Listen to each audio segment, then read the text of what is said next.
Welcome to Be in the Business on Open Studio. I am Thurston Wyngaard, and this is a show about entrepreneurship and starting your business. And I'm sure out there, you either are an entrepreneur, you know someone starting a business, or you might have a business idea that you want to get going.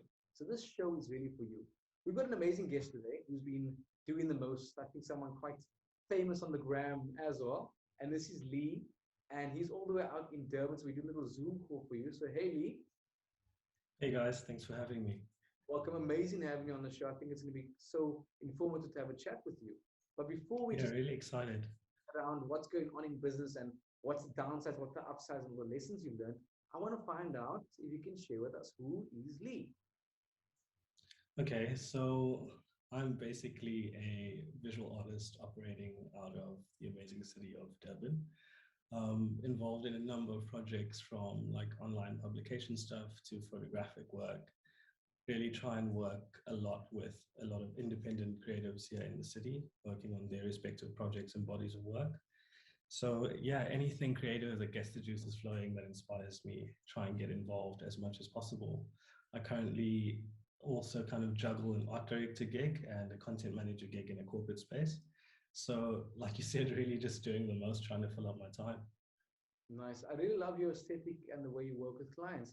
I want to mention that it sounds like you've humbled yourself down so much in your little description, but you've worked with some big clients as well, right? And you Yeah, I've maybe been fortunate. Vogue magazine and come start unpacking, come spill the tea. Yeah, for sure. I think, working with a number of startup businesses here in Durban, also doing a few bigger corporate gigs. But the kind of shining medal for me would be the Vogue submission. So about 2 or 3 years back, I got the opportunity of working with a accessory designer that was based in London.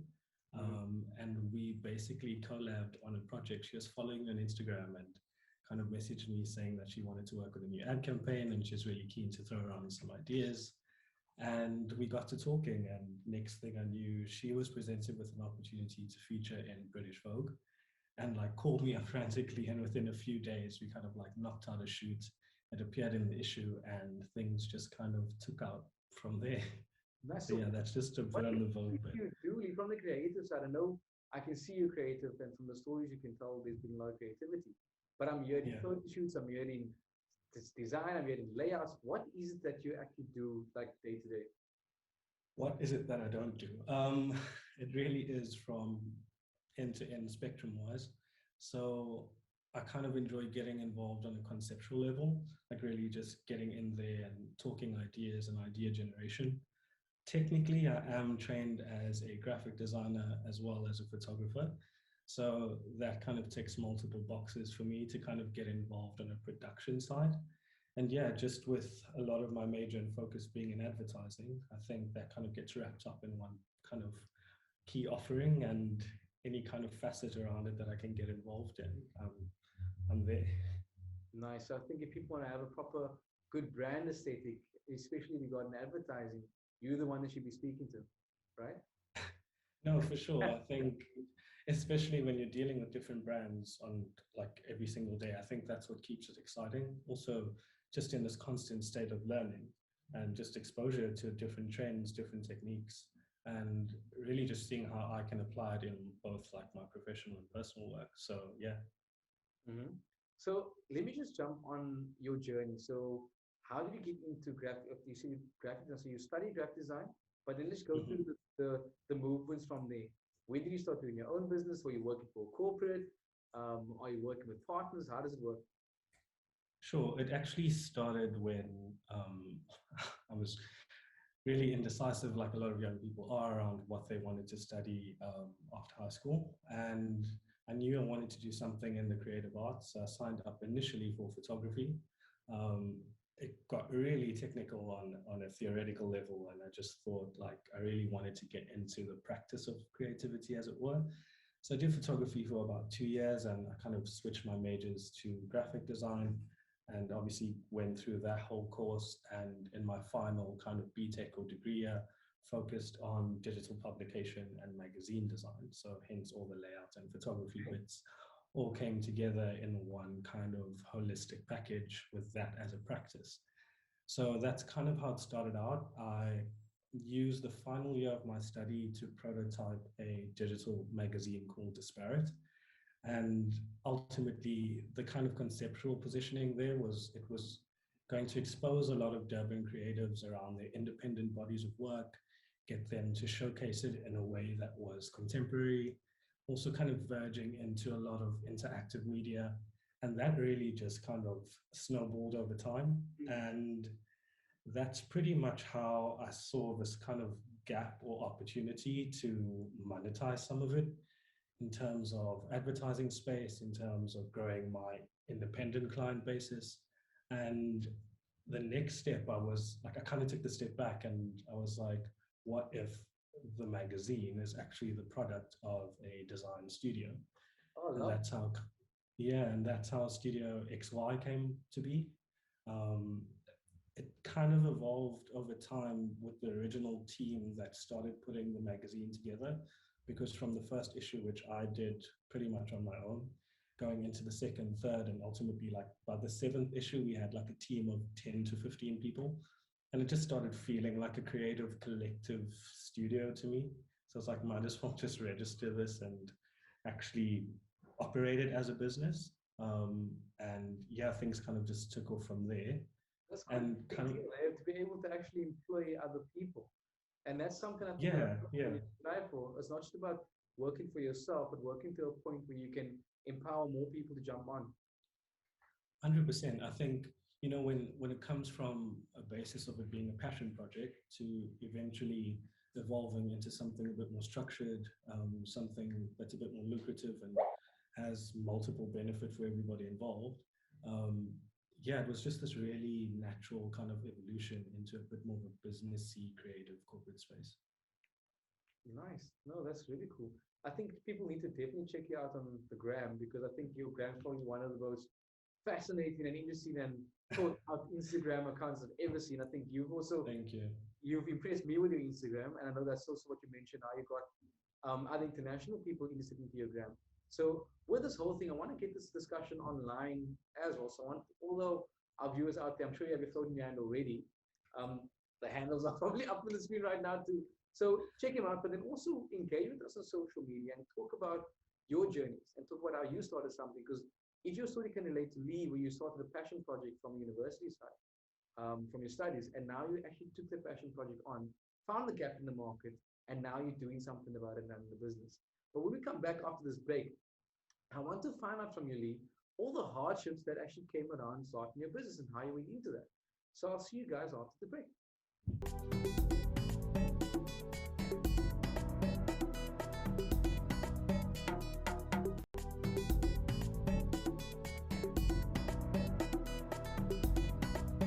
And welcome back to Being in the Business. I am Thurston Wyngaard, and we've been having an interesting discussion with Lee all the way from Durban, and he's been telling us about his achievements in the space of graphics and design and a magazine, and how he showcased a lot of artists in Durban, and how he's also managed to employ a lot of people within his magazine. But with the whole thing of running and maintaining a business, Lee, I want to find out from you what went wrong. Ah, so the juicy bits. Yes. Um, yeah, I think ultimately, like just if I have to really think back from a kind of macro perspective, it might have been a gap or lack in experience around just business related topics and practice. I think a lot of creative people can relate to, you know, being the head, heart, and the hands of what they do. Yeah. And with that comes a certain degree of control around that process, investment around the process.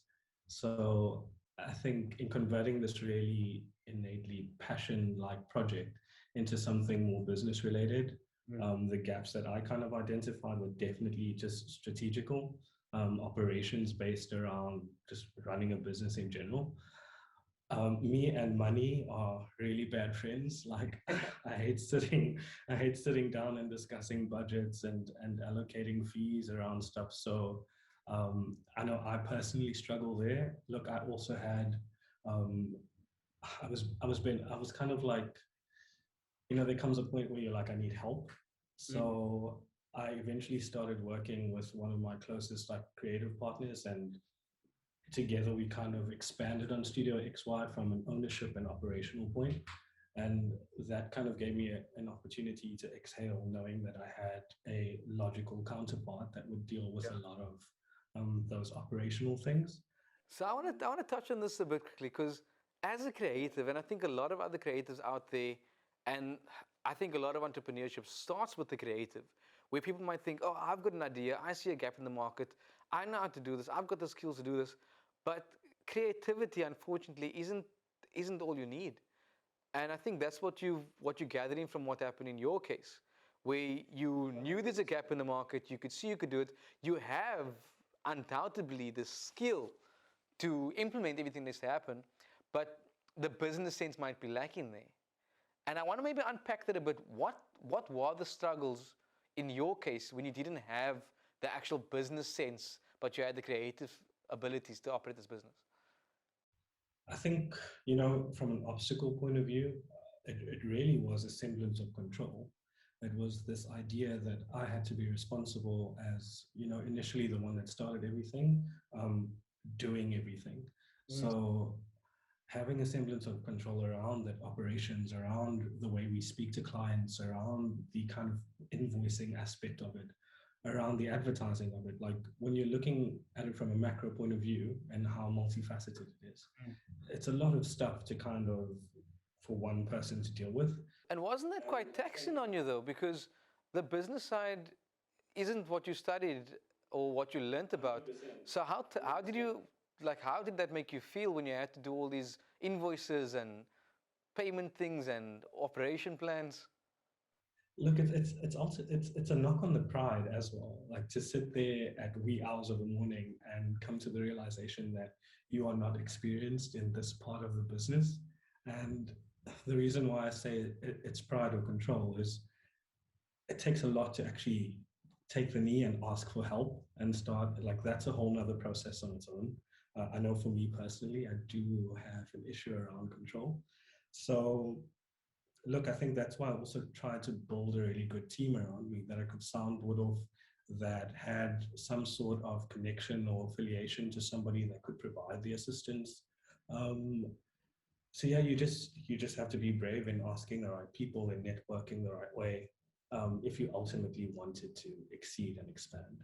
Nice. So from there, after asking, you then moved into a partnership with your business. And how fluid was that? How easy was that transition? Or was it also a case of learning in the beginning? And how was that for you? Yeah, I was blessed ultimately because this partner that I brought into the business was also one of my best friends. We had studied the same thing together. We had very similar like aesthetics and perspectives on what we wanted to do creatively or what we wanted the business to do creatively in the greater climate and sense. So I was lucky to have somebody that was on my page and wavelength. But even with that being said, I think one of our biggest mistakes was maybe planning too rigidly. Like we really left little room for this business plan to be malleable. So the entire kind of weight and pressure of it was disseminated amongst the two of us. And that definitely took strain in our kind of personal relationship and friendship. So I want to definitely spill the tea here. So what happened? Working with a friend. I know it sounds ideal, but tell us the truth about what's it like working with a friend. you know what, it's extremely difficult to kind of segment those relationships into like personal and professional, especially when you're spending so much time together, when you're having so many, like the conversations become like they weave into each other and become one big thing. And there might be an issue that we've had a disagreement earlier in the day on a business level, but we're sitting here in a friendship capacity having dinner and it's just tension. So I think it takes a certain type of personality to clearly define those parameters, and also just a certain degree of responsibility to stick to the criteria that you set out from the get-go as business partners. At the end of the day, it's personal. This is personal, this is professional. It's just stay in these two lanes, but it is difficult. I'm not going to lie. I think there was a point in time where our friendship did take strain. Fortunately, we are still friends and still really good friends. but the whole kind of business venture did kind of demystify some assumptions that we might have had in an individual capacity in terms of what we wanted to do with our careers.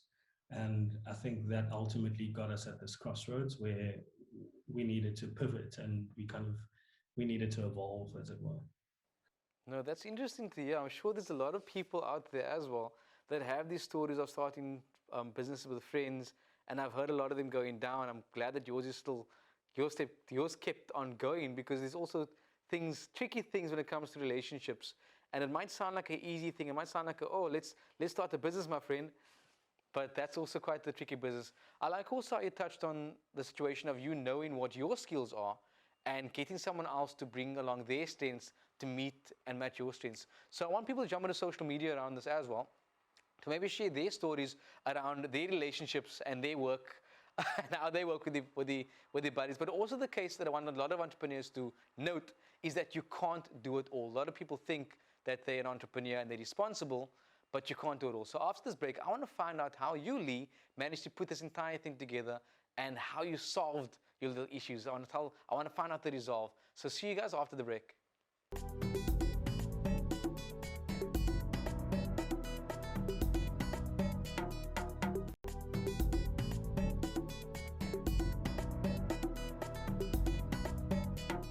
And welcome back to Be in the Business. I am Thurston Wyngaard, and we've been having quite an interesting conversation with Lee all the way in Durban. And he's been sharing his journey, and the main thing we've taken out of this is, as an entrepreneur, you might have the skills and the talent, but you can't do it all. And that's what Lee's been sharing with us. But now I want to jump into how he was able to do it all. He spoke about partnerships, spoke about friendships and relationships, and I want to find out now about the resolve and what lessons we have learned from this process. So Lee, can you just unpack a bit more of what's all the good that came out of this? Like, what did you learn from your journey and your partnerships, and the case of being able to not have so much control over your business, but kind of mitigate and delegate?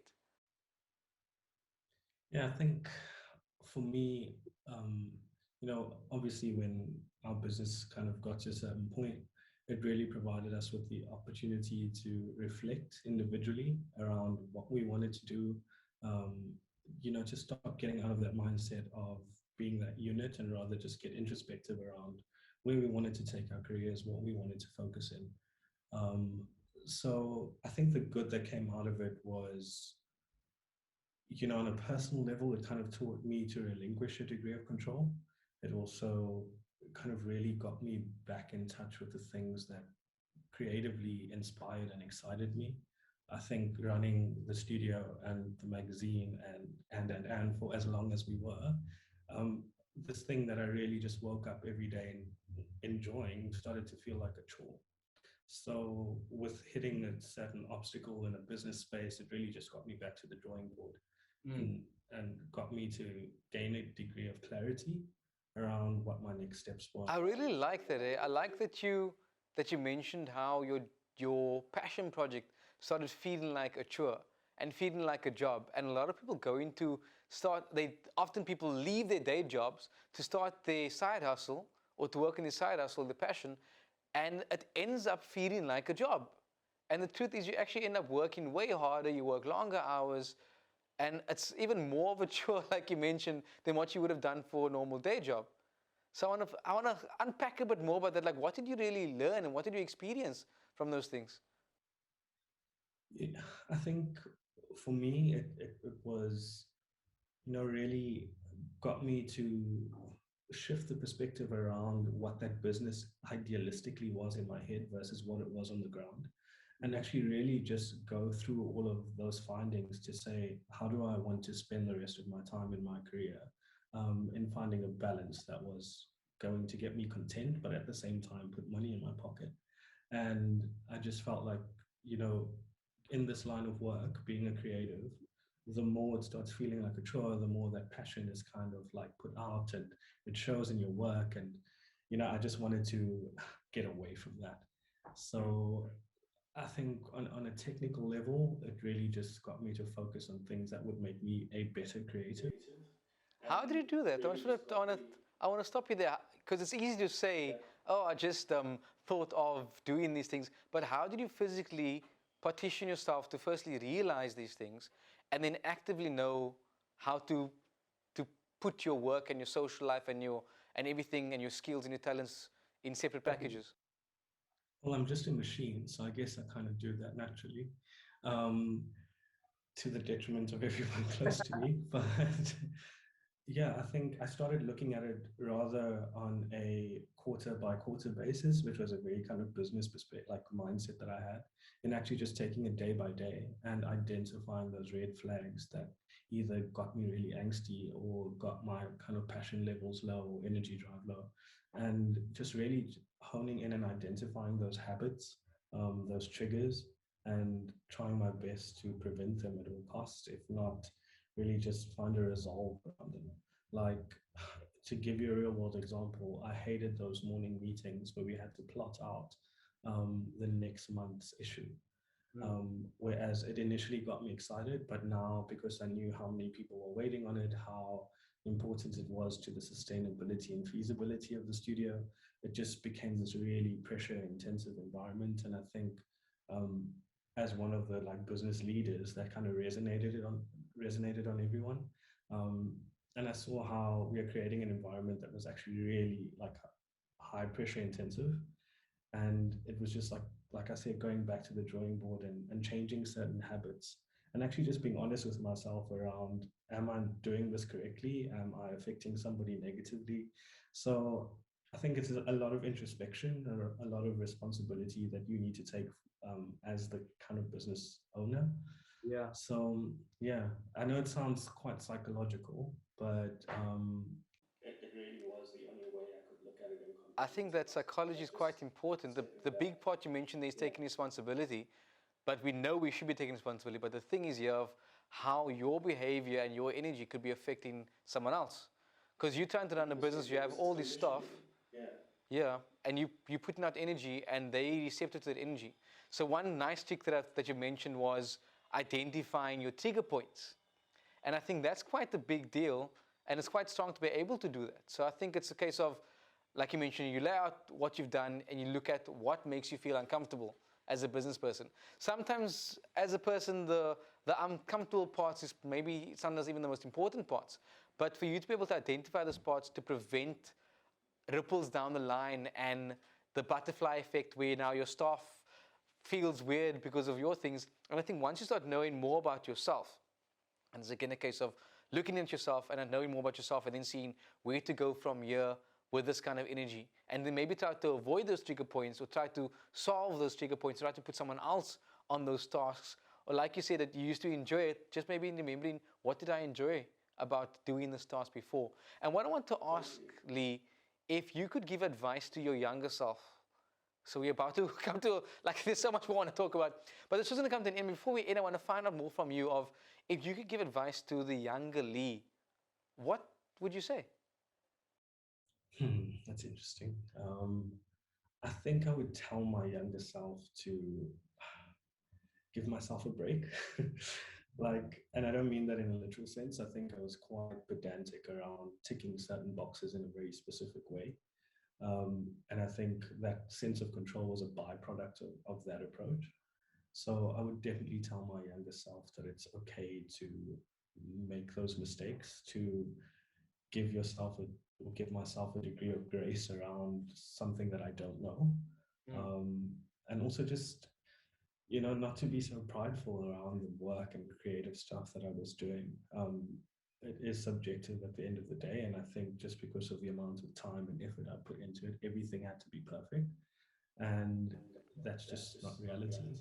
Well, So, thanks so much, Lee. yeah, I think it's been no perfect problem. and brilliant speaking to you. There's so much more to say and to get out of you. I definitely want our viewers to jump onto social media, engage with Lee, and also check out how you can share your story or learn from Lee's story. And maybe even if you want someone to do your things creatively, like Lee over here, you can have him to lay Excuse out the pun. your things. Definitely excuse the pun. But this has been good, guys. This is Being the Business, and we definitely talk about entrepreneurship. So I'll see you soon. Well, thanks for having me, guys. Good having you.